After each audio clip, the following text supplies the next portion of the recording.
But like, I mean, like if you're talking and playing into the far right's, attitudes about race, do you think making a stink every time, like a movie that depicts 10th century Iceland as not being diverse enough, is in fact playing into the far right's deck of cards here? Yeah, I mean, it's not a war, which is how people imagine it. It's a game. Like it is taking place in a sort of socially constrained arena, and everyone in it is consciously and unconsciously following the rules in order to get something out of it, get enjoyment, get amusement out of it, and then they do the rest of their life. I mean, that's it.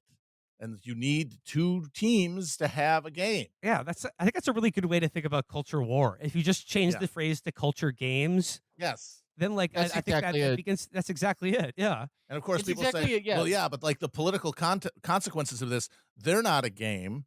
And it's like, yes, that's correct, but the direction, the flow of that politics, the real politics that you might imagine, it is not some 1-to-1 consequence of the culture game.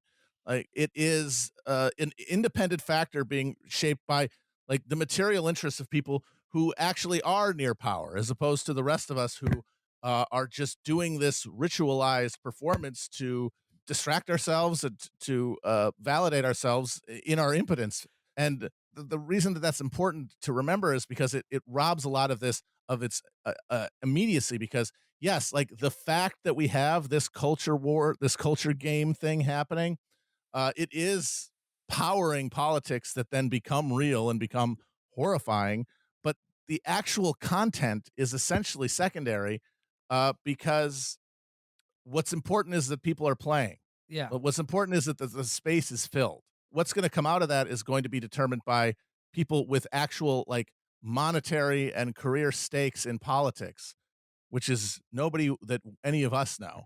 Just to close out the article here, the last paragraph, the author writes, in an ideal world, filmmakers wouldn't have to give a moment's thought to how their films might be co-opted by these groups.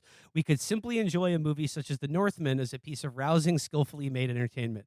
Okay, I'll stop you right there because I live in this current world, and that's exactly what I did. Can't That's stop true. it. It's awesome. I enjoyed it as a rousing piece of fun entertainment. Did it. Done. Thank Yeah. you. I Thank thought you for it was, giving me I thought it was permission. a really well-made, interesting movie, and I enjoyed it. In a perfect it says- world, I would be able to go to sleep without worrying about a djinn who lives in my pantry who's going to cut my cock off and steal it. But unfortunately, the reality that we live in, The fact that it is no longer possible to do so. Okay, no, it is totally possible It's to totally do so. possible, dude. It's completely It's in your possible head. to do so. Yeah. You are the only one making this world reality. You can change. You can. This is not like Valhalla. This is one you can actually change. what is it? What does he think he's preventing by thinking about it? I don't know. I'm just saying the people, and especially the people who work in the cultural industry, they need movie mindsets so badly. They need to understand movie mindset. And like the tenets of movie mindset is that movies are more real than reality. But that doesn't mean that does not imply because they're more real than reality and that they're how we process reality, that like that makes the stakes for it and any even 1 inch higher than you thought it was before. In fact, it makes it lower.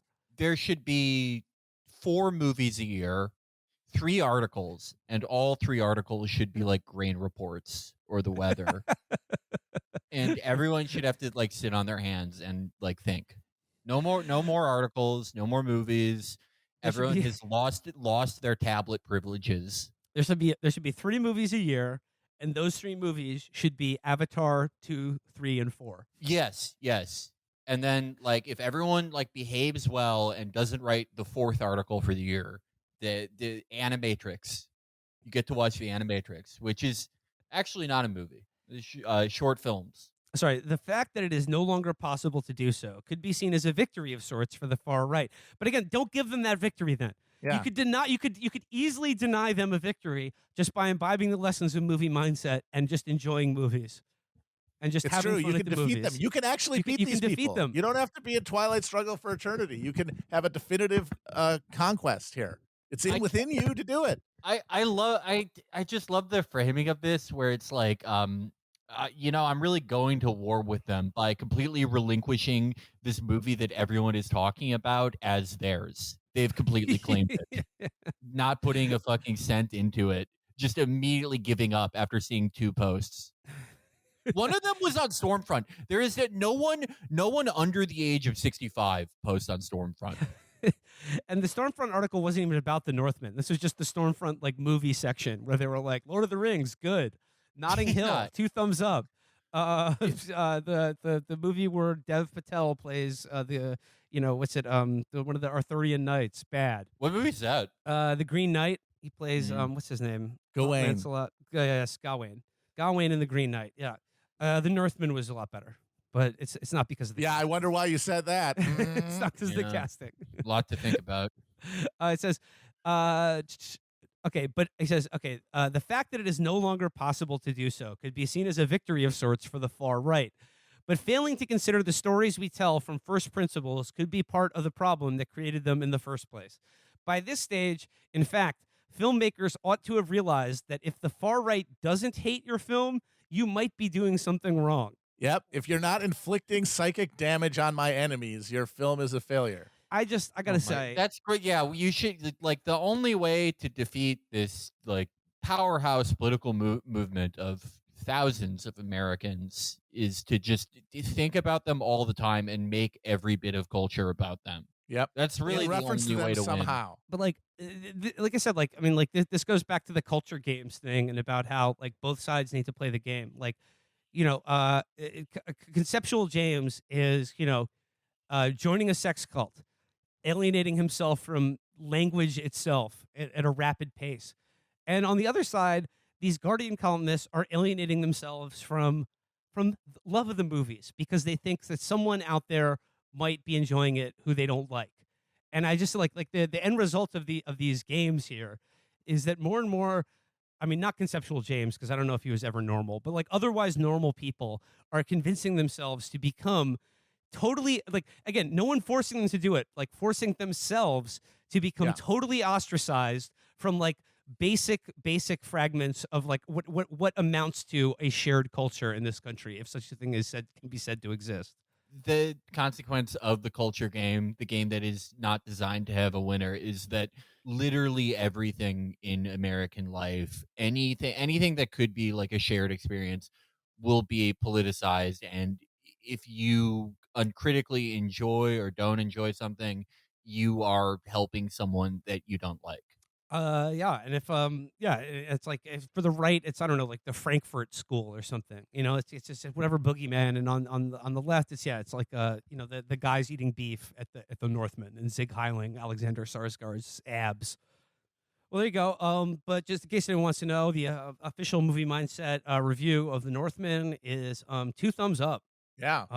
I enjoyed it. That's a popcorn classic right there. It was violent, and actually, like, let me parse what the actual ideology of the Northman is. And like, mild spoiler alerts or actually just full on spoiler alerts for anyone who hasn't seen the movie.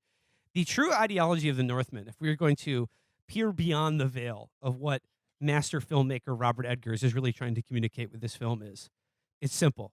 Trust no mom. Moms are your enemy. Do not trust you. They're lying to you. And if your father dies and your mother marries your uncle, she was in on that shit. So don't save her. There's a lot of Captain Save a Mom out there, and I'm saying no love for these moms. They're snakes. They're shisty. So Robert Eggers, I applaud your movie in spite of its virulent anti-mom message. I won't be seeing it. Now that I know it's anti-mom, I do think it presents a dangerous message. It's anti-bedtime, it's anti-mom, and it's anti-clean plate club as well. And I won't stand for it. I won't stand for it.